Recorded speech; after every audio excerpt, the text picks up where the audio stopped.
Okay, hi. Thank you so much for watching this video. My name is Shawanda, and I am the founder at Bumble Design Studio. And so, one thing I do is, or can do, is like product management and um, planning out applications and things like that. So web applications, mobile applications. And so I had someone a couple days ago who is just, like normal person who just has an idea for an application. And they're just like, I have no idea where to start. I don't know what to do. So I figured I'd just make a video just going through some steps that you take in order to create an application. It honestly doesn't have to be so daunting. And so I think one of the first things is of course you have an idea. So you work out that idea. You think about, like where's this idea coming from? Why do you think it's needed? That's always like the first part. It's like you need to validate your idea. And so you write out the maybe like the specifications. You do some research. Maybe you have a few people you ask, do like a little bit of market research. It doesn't have to be anything extensive or like crazy, out of the, just, yeah, like crazy, I don't know, like five a month or something. But yeah, maybe, you have this issue and if other people have this issue. And so therefore, if, maybe your circle or a few people, around and maybe in your workplace have this issue or problem, then chances are it's an idea maybe that you should work on and develop. And so from there, you can sketch out your ideas. You can sketch out what you want this to look like. Think about how things flow. And you can do this by looking at one of your favorite applications. For example, just how they work. Okay, like maybe you sign in,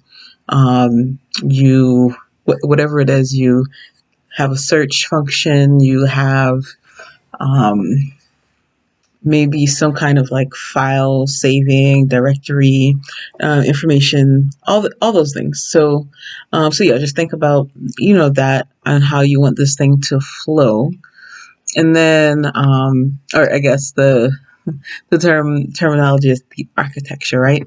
So think about that, and then from there you can go on to um, how well there's two parts.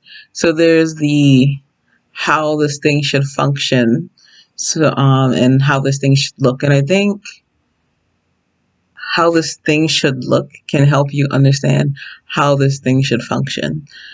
So essentially having like the design, the graphics, and all that. And then you can come and say, all right, now I need to figure out how does this thing work. Um, and then you get to work on coding it. So like the back end, so there's the front end, which is a user interface, is what you see as a user.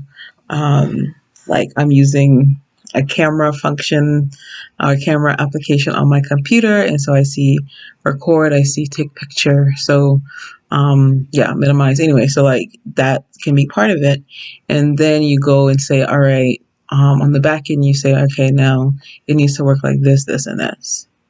And so you put in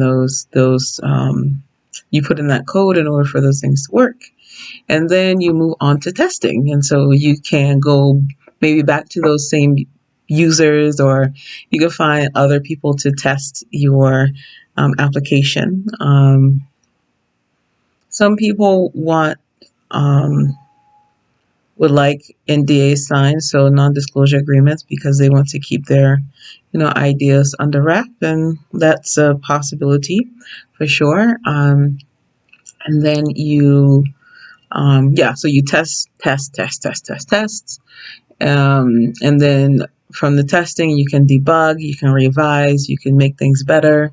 And so, yeah, at this point, we're talking about a minimum viable product, so something that works It may not be completely what you want, but it works. And so you can test it and revise, and then um, you can always do an agile method where you do you do, well, several iterations.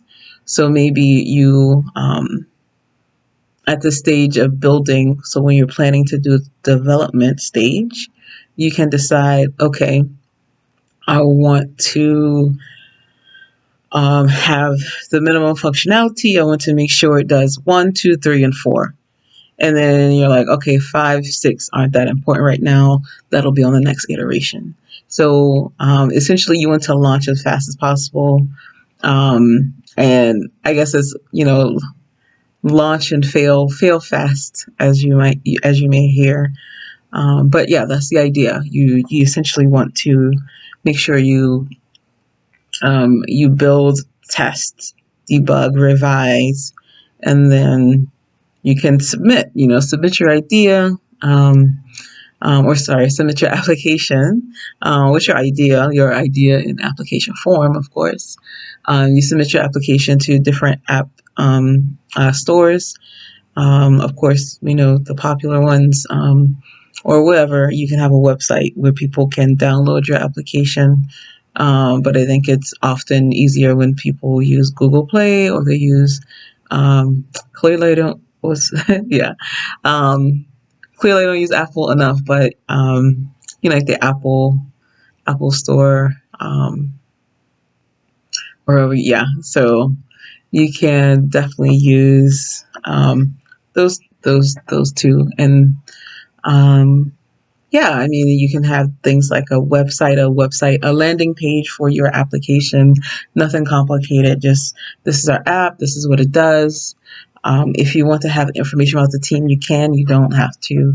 There's different things you can definitely do with it. It's super flexible. So, but it just, all in all, developing an app, it can be daunting, but at the end of the day, depending on what you want to do, it doesn't have to be complicated. And I think when someone approached me just asking, like, oh, do you build apps? And I don't have no clue where to start. I just thought, yeah, this would be a good video, right? Just because, yeah, these things, there's so much information online. There's so much information, that you can get from other people. But I think something just simple like this of, have your idea, you sketch it out, what you want it to do, then think about what you want it to look like. And then, so there's also the coding side. So adding that functionality, and then you test, and then you debug, revise, and then you submit. And so one thing I would like to say about development, often people think that you need to have a programmer, you need to have someone to code every single line of your application, and that's not true.